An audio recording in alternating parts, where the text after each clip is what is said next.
Welcome, everyone, to an FL Team special where we will preview the Orlando Magic and their upcoming 2021-2022 season. Myself, Isaac Edelman, founder of FL Teams, is here with Brad Smith, a fantastic Orlando Magic writer. And before we introduce Brad Smith, I'd like to tell you guys a little bit about FL Teams. FL Teams is a top Florida sports source. It's your one-stop shop for all Florida sports news.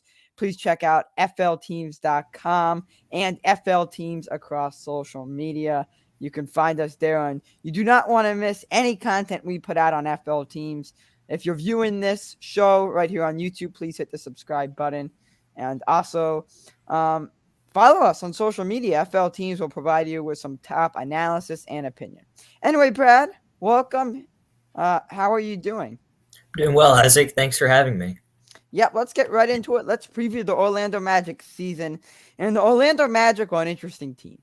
They are one of the few NBA teams that realize it's time to break the team apart. It's time to rebuild because the Magic made the playoffs in the past few seasons, but they made it as the 8th seed. And the Magic, unlike some other teams, and this goes for all major sports, the Magic understood that making the 8th seed each year is not good. It's disappointing for the fans and especially the players and management. So the Magic broke their team apart. And Brad, I want to ask you a little bit about that. Was that the right decision? I definitely think it was because, as you were saying, with them being the 8th seed and then the 7th seed a few years ago, they were kind of stuck in no man's land because they weren't getting a top draft pick and they weren't getting these great group of players or prospects, but they also weren't making deep runs into the playoffs. So I do think trading away Nikola Vucevic, Evan Fournier, and Aaron Gordon was the right decision. They got a lot of young talent back. They got Wendell Carter, RJ Hampton, two very solid young players. And they also have a couple first round picks and second round picks moving forward. So I do think it was the right decision, even if it was painful to watch this past year. Exactly. And let's talk about some of those draft picks. And some of the draft picks I will name weren't acquired in a trade, but it was acquired because the Magic didn't do so good. So let's first talk about Cole Anthony. He's entering his second season in the NBA. Last season he did pretty good. I'd say, look, any player on the Magic doesn't have high expectations as of now.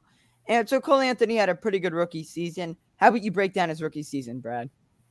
I thought his rookie season was really good. I do think he was an all rookie team snub. I did not see him on the second team or the first team, which was really surprising to me because Cole Anthony, whenever Markelle Fultz went down, he just really stood up and just did very, very well in place in the starting lineup as well.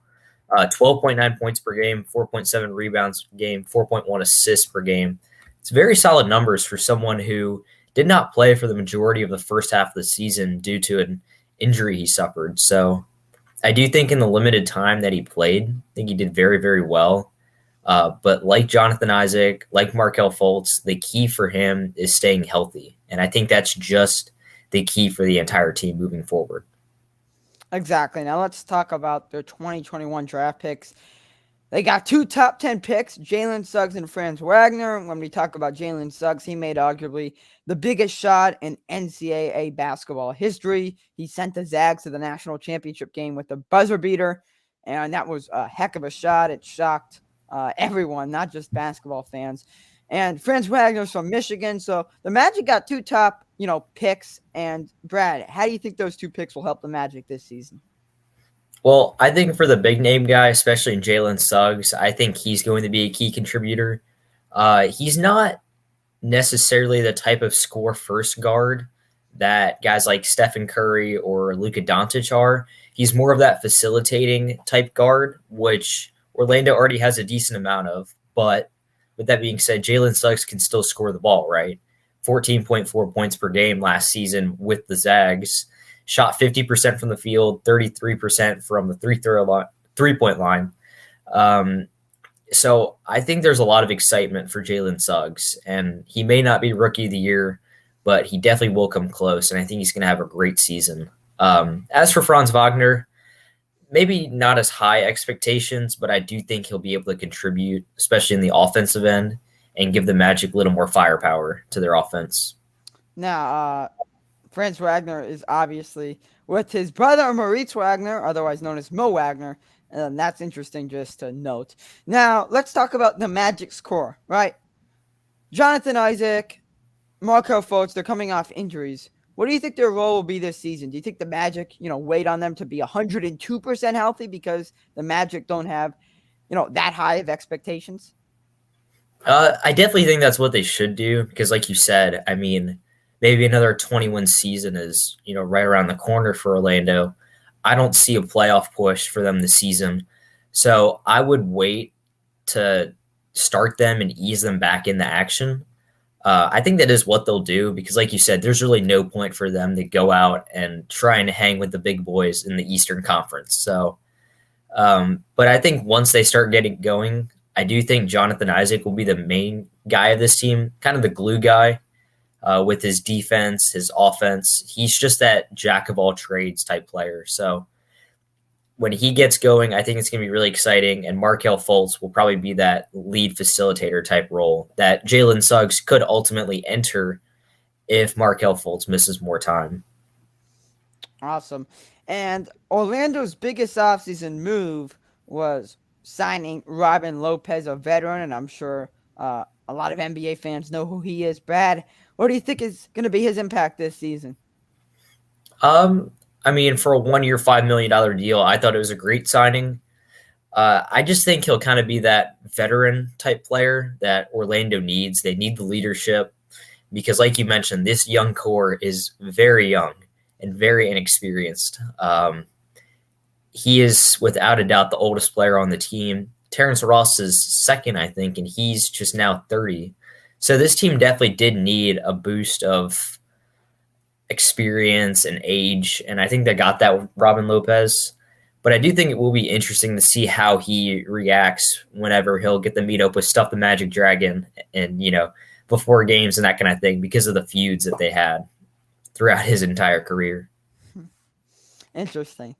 Now, I want to talk about Orlando's ceiling. I know I keep on saying they don't have high expectations. So, what do you think their ceiling is for this upcoming season?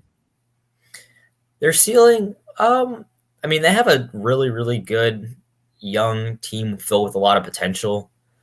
Now, I don't think best case scenario for them is to win a lot of games. I think best case scenario is to hang around the lower parts of the standings and try and, get a high draft pick. So honestly, maybe around 20 wins is where I'd see them. But if they can get guys like Wendell Carter Jr. and Mo Bamba more involved, especially Mo Bamba, and get them to grow and develop in the stars, that would be huge because they did just sign Carter Jr. to a 4 year, $50 million extension, I think.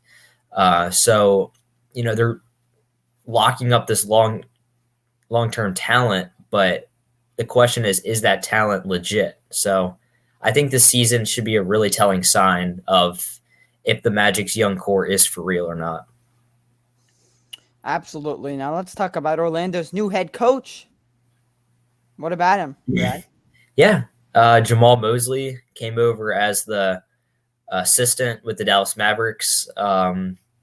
I do think he's a really interesting hire. He was one of the more notable hirings of the offseason, but didn't get a lot of love because, I mean, Rick Carlisle went to Indiana, Ime Udoka went to Boston, I think, and there were a few other coaching changes. So I do think getting rid of Steve Clifford was a really smart move. Steve Clifford was not successful, and he kind of just kept Orlando in no man's land, where I think that Jamal Mosley, it may take him a couple of years, but Orlando has a couple of years, right? Like they have that time to grow and get better. So I think getting a coach that's more so on their timeline, it's kind of the best thing they could have did. And they went out and did that. So I thought it was a great hire.